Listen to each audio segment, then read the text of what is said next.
आज 24 मार्च 2025 रोजी शेअर मार्केटमध्ये झालेल्या घडामोडींची आपण माहिती घेऊ.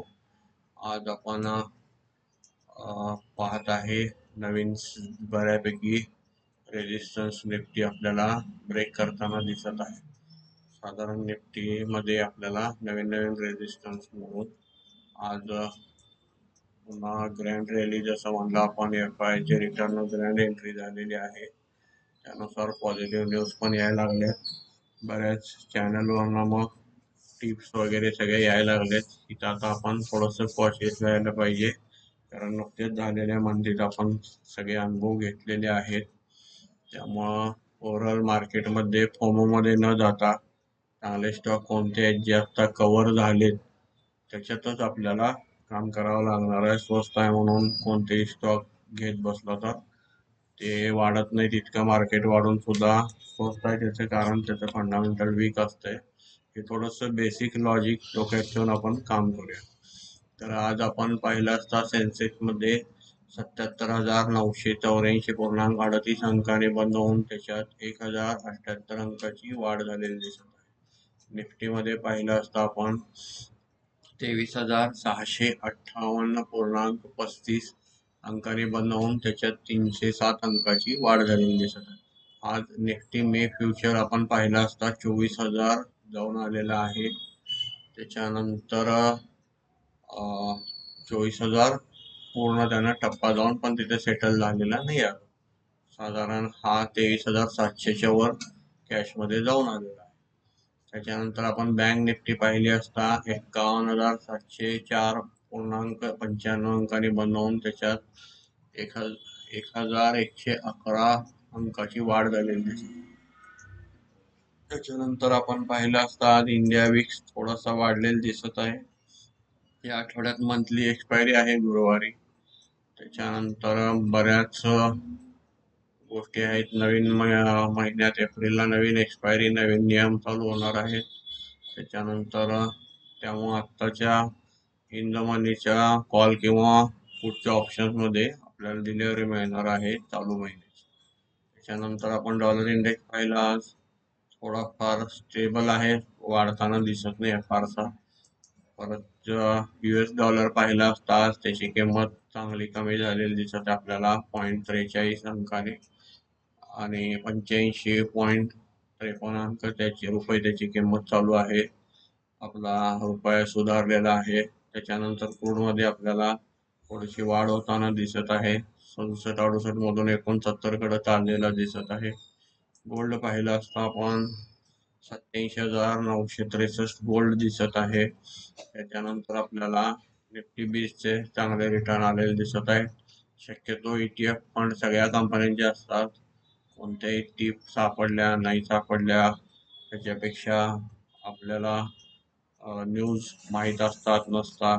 इंडेक्समध्ये गुंतवणूक केली की आपण थोडंसं सेफ्टी राहतो. बाकी त्याच्यानंतर आज आपण ग्लोबल मार्केट पाहू.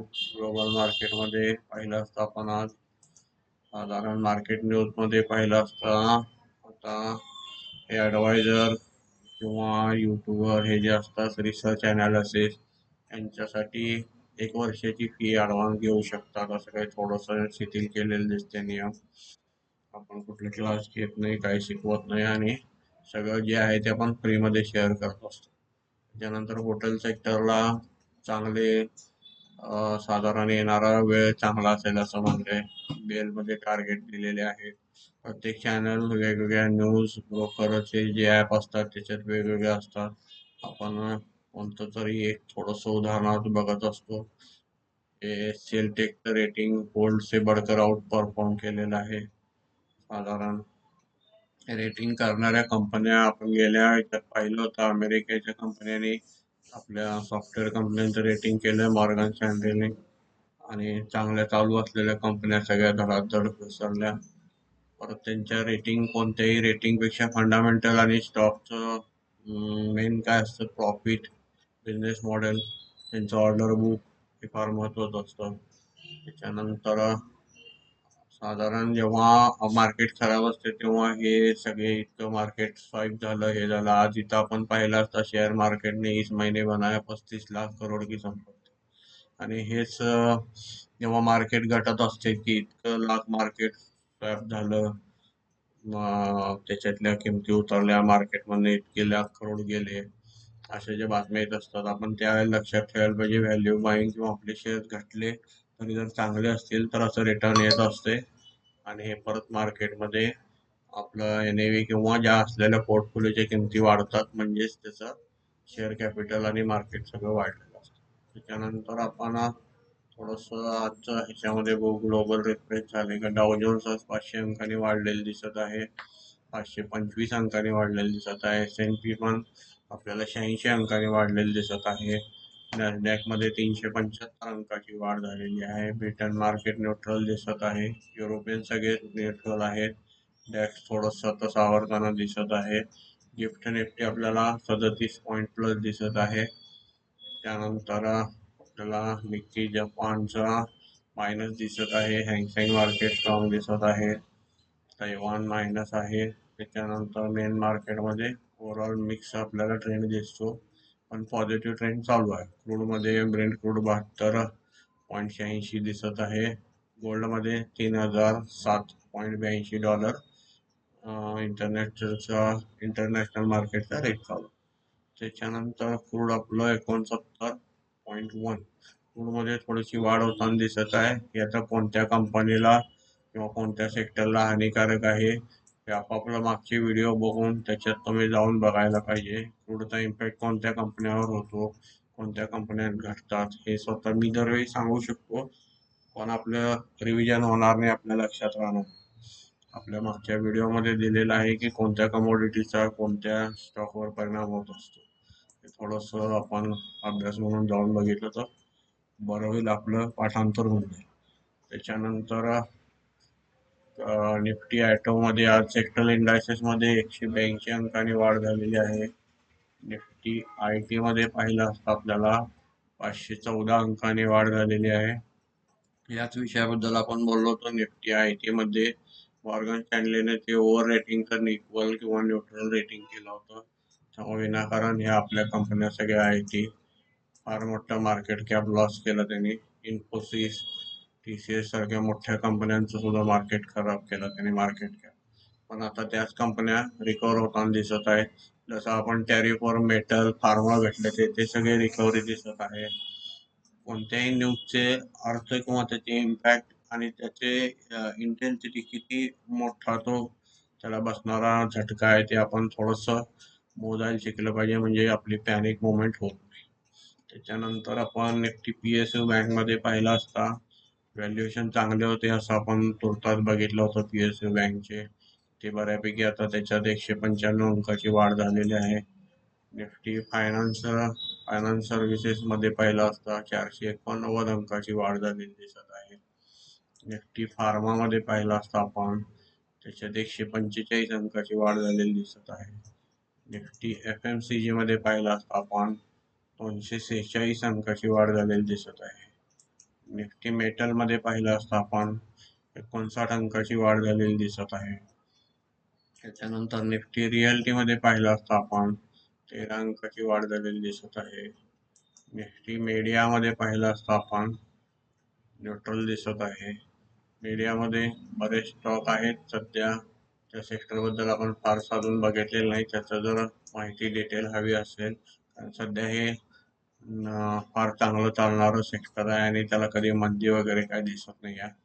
त्यामुळं ओव्हरऑल हे सेक्टर पुढं बुलिश होईल असं एकंदरीत वातावरण न्यूज बेसिस किंवा येणाऱ्या आपल्या इंटरनेट किंवा तुमचं साधारण आपलं स्टारलिंक जी कंपनी वगैरे येईल, काय येईल, तुमचं नेट फास्ट होईल, त्यानंतर हे साधारण आपल्याला वाढताना दिसेल हे सेक्टर, असं थोडंसं बातम्यातून अंदाज येताना दिसत आहे. त्याच्यानंतर निफ्टी एनर्जीमध्ये पाहिलं असता आपण आज 479 अंकाची वाढ झालेली दिसत आहे. त्याच्यानंतर आपण प्रायव्हेट बँकमध्ये पाहिलं असता आपण 610 अंकाची वाढ झालेली. प्रायव्हेट बँकमध्ये सुद्धा आपल्याला चांगली वाढ झालेली दिसत आहे.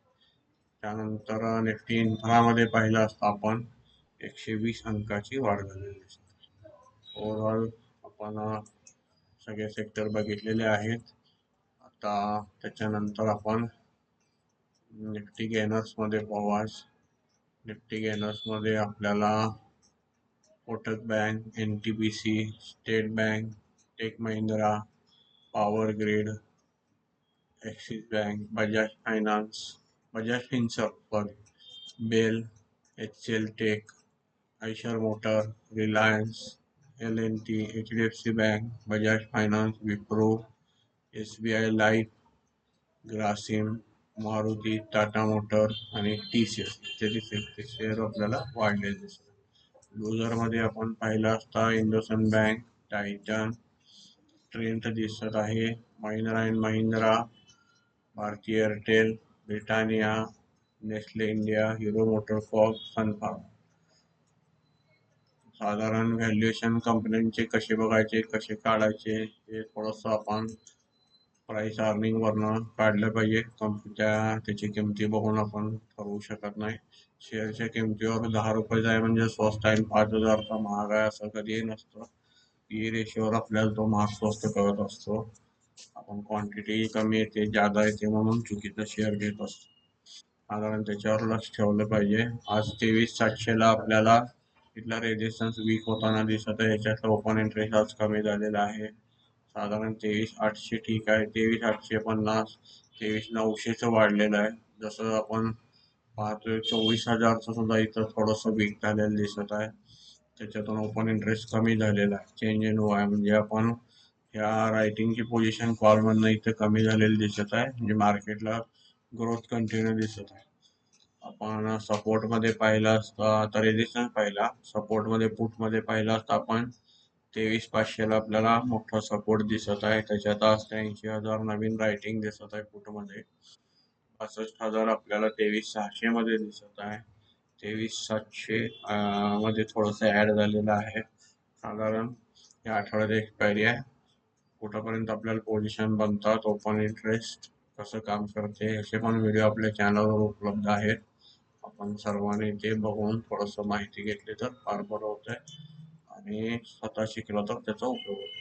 त्याच्यानंतर डोमेस्टिक फंड मध्ये पाहिलं असतं आपण आज त्याने 12,879.29 इतक्या कोटीची खरेदी केलेली आहे आणि 12,780.75 कोटीची विक्री केलेली आहे. नेट खरेदी दिसत आहे आपल्याला 98.54 कोटीची नेट खरेदी दिसत आहे.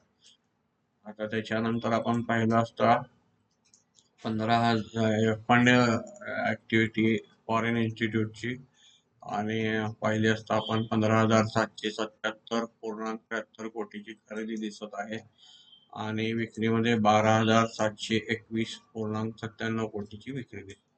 नेट पाहिलं असता आजही आपल्याला 3,055.76 कोटीची नेट खरेदी दिसत आहे. आपण खरेदीचे आकडे 2 दिवस पाहिले असता 7,000 3,000 कोटी, पण वाढताना फक्त निफ्टी वाढते आहे. बाकी सेक्टर कसे वाढतायत काय थोडंसं आपल्याला व्यवस्थित स्टडी केल्यानंतर पाहिल्यानंतर लक्षात येईल. त्यामुळं फोमो मध्ये काहीतरी वाढते, सगळं वाढल्याने आपण काहीतरी घेतलं पाहिजे असं करून आपण नेमकं अडकत असतो. त्याच्यानंतर आपण डिटेल पाहू. व्हिडिओ मोठा होत असल्यामुळे जास्त मोठा तर बघण्यासाठी पण बोर होत असतात, कमेंट तशा येतात म्हणून व्हिडिओ थोडा शॉर्ट बनवावा लागतोय. तरी पण कमेंट करून जर प्रश्न विचारले तर उत्तर देण्याचा नक्की प्रयत्न करू. निफ्टी इंडेक्स फ्युचर मध्ये आपण पाहिलं असता 962.78 कोटीची नेट खरेदी दिसत आहे. निफ्टी बँक फ्युचर मध्ये पाहिलं असता 439.37 कोटीची आपल्याला नेट विक्री दिसत आहे. निफ्टी फायनान्शियल सर्व्हिसेस मध्ये पाहिलं असता 50.70 कोटीची आपल्याला नेट खरेदी दिसत आहे. निफ्टी मिड कॅप सिलेक्ट मध्ये 234 साधारण 58 कोटीचे आपल्याला नेट विक्री दिसत आहे इंडेक्स फ्युचर मध्ये. निफ्टी नेट 50 मध्ये 1.42 कोटीची नेट खरेदी दिसत आहे. आता आपण FI ची इंडेक्स ऑप्शन मधली खरेदी पाहू. निफ्टी 50च्या ऑप्शन मध्ये 19,317.46 कोटीची नेट विक्री दिसत आहे. निफ्टी बँकच्या ऑप्शन्स मध्ये निफ्टीच्या ऑप्शन मध्ये 207.18 कोटीची आपल्याला नेट विक्री दिसत आहे. निफ्टी फायनान्शियल सर्व्हिसेसमध्ये 47.63 कोटीची नेट आपल्याला विक्री दिसत आहे. निफ्टी मिड कॅप सिलेक्ट मध्ये पाहिलं असता आपण 265.59 कोटीची नेट खरेदी इंडेक्स ऑप्शन मध्ये आपल्याला दिसत आहे मिड कॅप सिलेक्ट मध्ये. निफ्टी नेक्स्ट 50 मध्ये पाहिलं असता 5.91 कोटीची नेट विक्री ऑप्शन्स मध्ये दिसत आहे. आता स्टॉक फ्युचर्स मध्ये पाहिलं असता आपण 941.97 कोटीची आपल्याला नेट खरेदी दिसत आहे. स्टॉक ऑप्शन मध्ये पाहिलं असता आपण 1831.8 कोटीची आपल्याला नेट खरेदी दिसत. Stock option specific stock option future याच्यात खरेदी दिसत आहे. ओव्हरऑल आपल्याला बँक किंवा निफ्टी नेक्स्ट नवीन इश्यू झालेले शेअर थोडंफार आपण लक्षात घेतलं तर इथं आपल्याला बऱ्यापैकी आपण कव्हर केलेलं आहे. निफ्टीची टॉप झाली होती 26,000ची आपण पाहूया इथं. साधारण 27 सप्टेंबरच्या आसपास स्टॉक होता निफ्टीचा. आपण इथं पाहिलं असता 26,271च्या आसपास दिसत आहे. इथून जी निफ्टी खाली आली आपल्याला दिसत आहे साधारण. आपण थोडस एक लॉजिक किंवा आपल्या माहिती बघण्यासाठी बघू. निफ्टी आपल्याला 16 पॉईंट खाली झालेले दिसत आहे. त्याच्यातून 16.28% आणि आता जी दिसत आहे जवळजवळ आपल्याला 6% पेक्षा जास्त कव्हर झालेले आहे. त्यामुळे 10% फक्त आता मायनस आपल्याला दिसत आहे. पण अजूनही काही स्टॉक 30 ते 40% असे घटलेले आहेत निफ्टीच्या कम्पॅरिझन बघताना. त्याच्यात बाईंग येत नाही आहे. थोडंसं वाढलंय तर ते स्वस्त आहे समजून घेणं कितपत योग्य होईल. थोडंसं आपण टेक्निकली फंडामेंटल अभ्यास करून आपापल्या फायनान्शियल ॲडवायझरला विचारून ह्यात गुंतवणूक करताना स्वस्त मिळते म्हणून घेणे. असं स्टॉक किमतीवर स्वस्त हा नसतो. त्याचं price, earning, order book growth व annual growth, quarter to quarter growth, कर्ज, डेप्ट बघावं लागतं. कंपन्यांची बॅलन्स शीट बघावी लागते. त्याच्यानंतर आपण त्या निष्कर्षापर्यंत पोहोचू शकतो. त्यामुळं व्यवस्थित गुंतवणूक करा, सुरक्षित करा आणि आपल्याला रिटर्न चांगले मिळतील. ह्या वाढलेल्या ह्याच्यामध्ये खराब स्टॉकमधून बाहेर पडण्याची संधी असते ती महत्त्वाची असते. परत ते रेट येत नसतात. त्यामुळे खराब स्टॉक कसे ओळखायचे, कसे बघायचे, त्याचं फंडामेंटल कसं बघायचं ह्याचं सुद्धा आपल्या ह्या चॅनलवर एक व्हिडिओ अवेलेबल आहे. आपण नक्की बघा आणि त्याचा उपयोग करून घ्या. काही कळालं नसेल तर कमेंटमध्ये सांगा. आपण उत्तर देण्याचा नक्की प्रयत्न करू. धन्यवाद.